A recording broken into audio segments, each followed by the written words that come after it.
Hey all, welcome back to my channel. ഇന്ന് നമ്മൾ discuss ചെയ്യുന്നത് രാജാറാവു എഴുതിയ കാന്തപുര എന്ന നോവലാണ്. 1908 രാജാറാവു ജനിക്കുന്നത്. അദ്ദേഹം ഒരു ഇന്ത്യൻ നോവലിസ്റ്റാണ്, അതുപോലെ തന്നെ ഒരു ഷോർട്ട് സ്റ്റോറി റൈറ്റർ കൂടിയാണ്. 1964 അദ്ദേഹത്തിന് സാഹിത്യ അക്കാദമി അവാർഡ് ലഭിച്ചിട്ടുണ്ട്. The serpent and the rope അദ്ദേഹത്തിൻ്റെ ഇമ്പോർട്ടൻ്റ് ആയ മറ്റൊരു വർക്ക് കൂടിയാണ്. അദ്ദേഹത്തിന് 1969 പത്മഭൂഷണും 2007 പത്മവിഭൂഷണും ലഭിച്ചിട്ടുണ്ട്. 2006 അദ്ദേഹം മരിക്കുന്നത്. നോവലിലോട്ട് പോകുന്നതിന് മുൻപ് നമ്മൾക്ക് ക്യാരക്ടേഴ്സിനെ ഒന്ന് നോക്കാം. ഇതിലെ ഇമ്പോർട്ടൻ്റ് ക്യാരക്ടറാണ് അച്ചാക്ക. അച്ചാക്കയാണ് ഈ നോവലിലെ നെറേറ്റർ.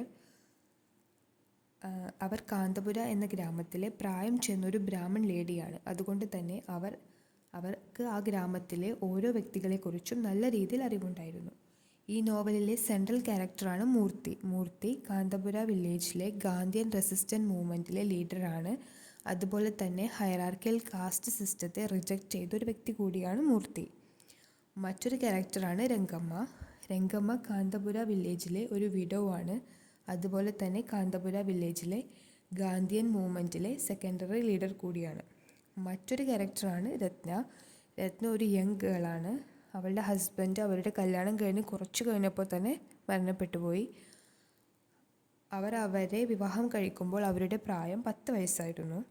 മറ്റൊരു ക്യാരക്ടറാണ് ഭത്ത. പവർഫുൾ ആയിട്ടുള്ള ഒരു ബിസിനസ്മാൻ ആണ്. അയാൾ വില്ലേജേഴ്സിനൊക്കെ ക്യാഷ് കടം കൊടുക്കുമായിരുന്നു. അതുപോലെ തന്നെ അവരുടെ കയ്യിൽ നിന്നും വലിയ രീതിയിൽ പലിശ മേടിക്കുകയും ചെയ്യുമായിരുന്നു. മറ്റൊരു ക്യാരക്ടറാണ് ദ്വരെ ഒരു യൂണിവേഴ്സിറ്റി ഗ്രാജുവേറ്റ് ആണ്. അതുപോലെ തന്നെ ഒരു ഗാന്ധിയനും കൂടിയാണ്. പിന്നെ വരുന്ന ക്യാരക്ടേഴ്സാണ് മഹാത്മാഗാന്ധി, പട്ടേൽ ഡെങ്കെ ഗൗഡ, സ്വാമി, രച്ചമ്മ, രാശി, വാട്ടർഫോൾസ്, വെങ്കമ്മ, നരസമ്മ, ഇങ്ങനെ കുറേ ക്യാരക്ടേഴ്സ് ഉണ്ട്. ഇനി നമ്മൾക്ക് സമ്മറിയിലോട്ട് പോവാം.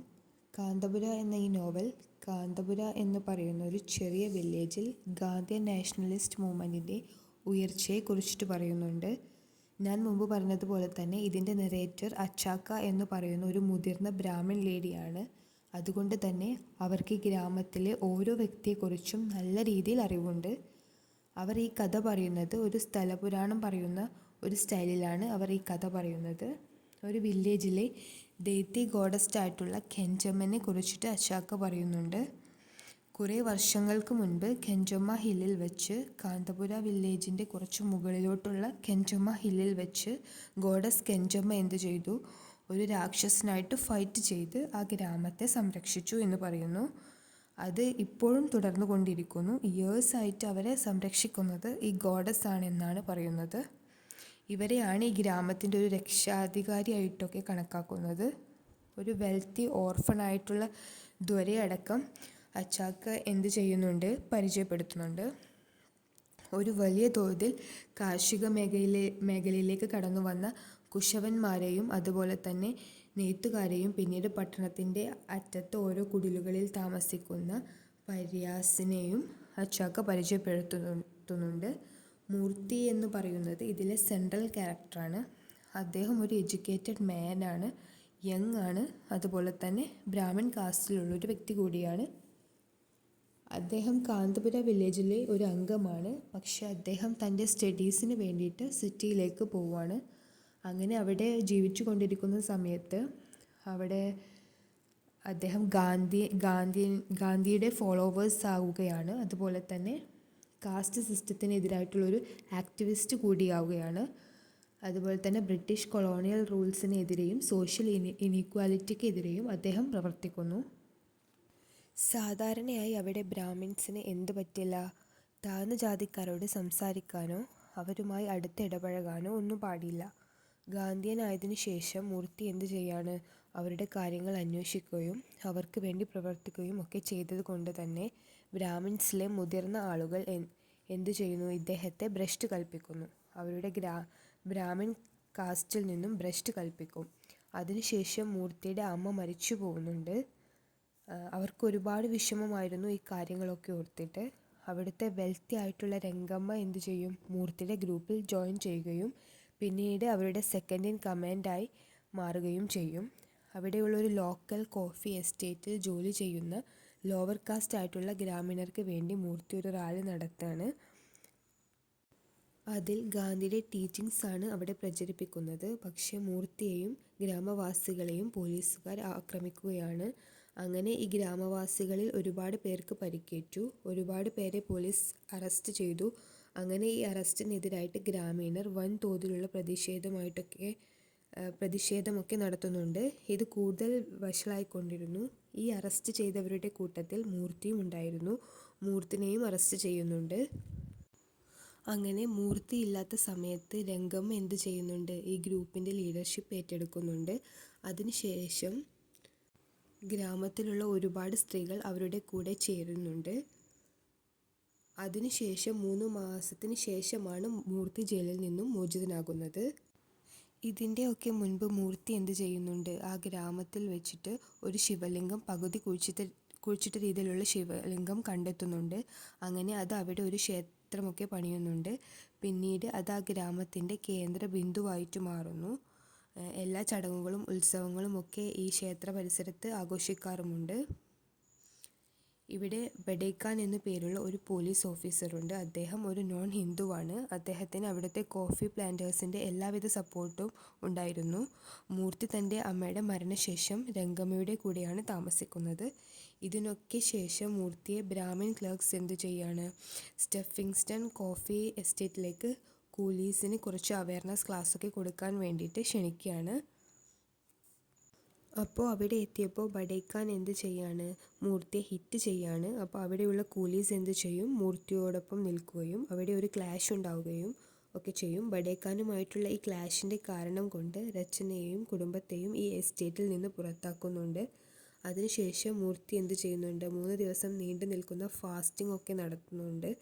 അതിനുശേഷം ഗാന്ധിയുടെ പാതകൾ പിന്തുടർന്നുകൊണ്ട് ഈ കാന്തപുര വില്ലേജിലെ ഒരു കോൺഗ്രസ് കമ്മിറ്റി ഫോം ചെയ്യാണ്.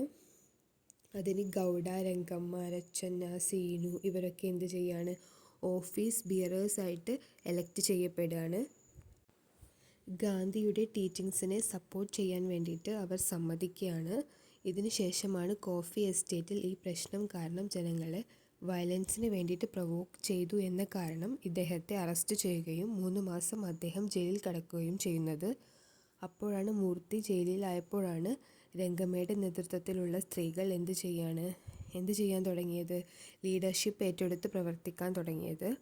അങ്ങനെ റാണി ലക്ഷ്മിബായ്, അതായത് ഝാൻസി റാണി, രാജ്പുത് പ്രിൻസസ്, സരോജിനി നായിഡു ഇവരെയൊക്കെ പ്രസൻറ്റ് ചെയ്തുകൊണ്ട്, ഈ ഹിസ്റ്റോറിക്കൽ കഥാപാത്രങ്ങളെയൊക്കെ പ്രസൻറ്റ് ചെയ്തുകൊണ്ട് ഇവരെന്തു ചെയ്തു, ഈ സ്ത്രീകൾക്കിടയിൽ ദേശസ്നേഹം വളർത്തിയെടുക്കാൻ ശ്രമിച്ചിട്ടുണ്ട്. ജയിലിൽ മോചിതനായ ശേഷം അദ്ദേഹം ദണ്ഡി മാർച്ച് പോലെയുള്ള ആക്ടിവിറ്റീസിലൊക്കെ പങ്കെടുത്തിട്ടുണ്ട്. സത്യാഗ്രഹീസിനെ അറസ്റ്റ് ചെയ്യൽ, അതുപോലെ തന്നെ സ്ത്രീകളുടെ നേരെയുള്ള പോലീസിൻ്റെ ബ്രൂട്ടാലിറ്റിയെയും എല്ലാ ദിവസവും കാന്തപുരയിലെ ഒരു കാഴ്ചയായിട്ട് മാറി.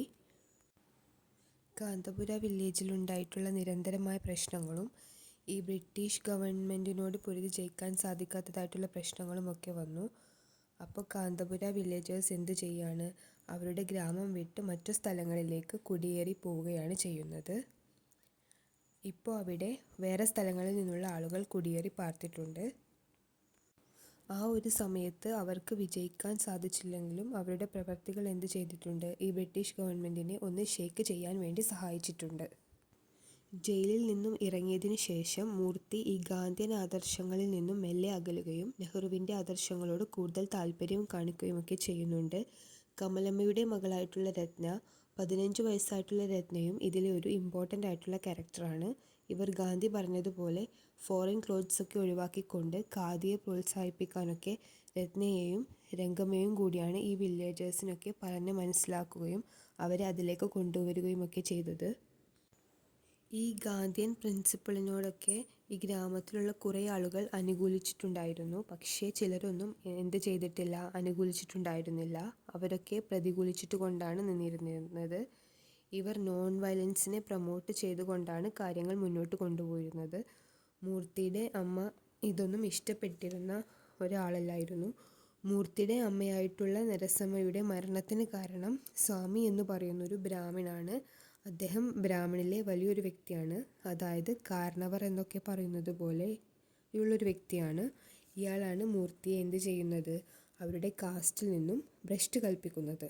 മൂർത്തി മറ്റ് കാസ്റ്റിലുള്ളവരുമായിട്ട് ഇടപഴകുന്നതും അവരോട് സംസാരിക്കുന്നതും അവരെ ഹഗ് ചെയ്യുന്നതും ഇങ്ങനെയുള്ള കാര്യങ്ങളൊക്കെ പറഞ്ഞിട്ടാണ് ഈ സ്വാമി മൂർത്തിയെ പുറത്താക്കുന്നത്.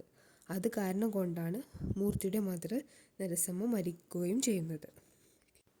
ബാട്ട എന്ന് പറഞ്ഞിട്ടുള്ള ക്യാരക്ടർ ഒരു ഇൻഡയറക്റ്റ് ഏജൻ്റാണ്. ബ്രിട്ടീഷുകാരുടെ ഇൻഡയറക്റ്റ് ഏജൻ്റായിട്ടാണ് പ്രവർത്തിക്കുന്നത്.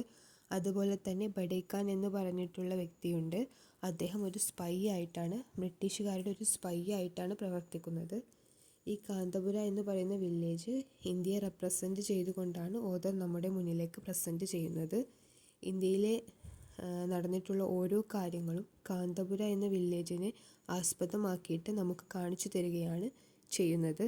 അതുപോലെ തന്നെ ഇവിടെ പറയുന്ന ഒരു കാര്യമുണ്ട്, വിദ്യാഭ്യാസം എന്നത് ഈ ബ്രിട്ടീഷുകാർക്കെതിരെ പോരാടാനുള്ള ഏറ്റവും പവർഫുൾ ആയിട്ടുള്ള ഒരു ടൂളായിട്ടും നമുക്ക് കാണിച്ചു തരുന്നുണ്ട്.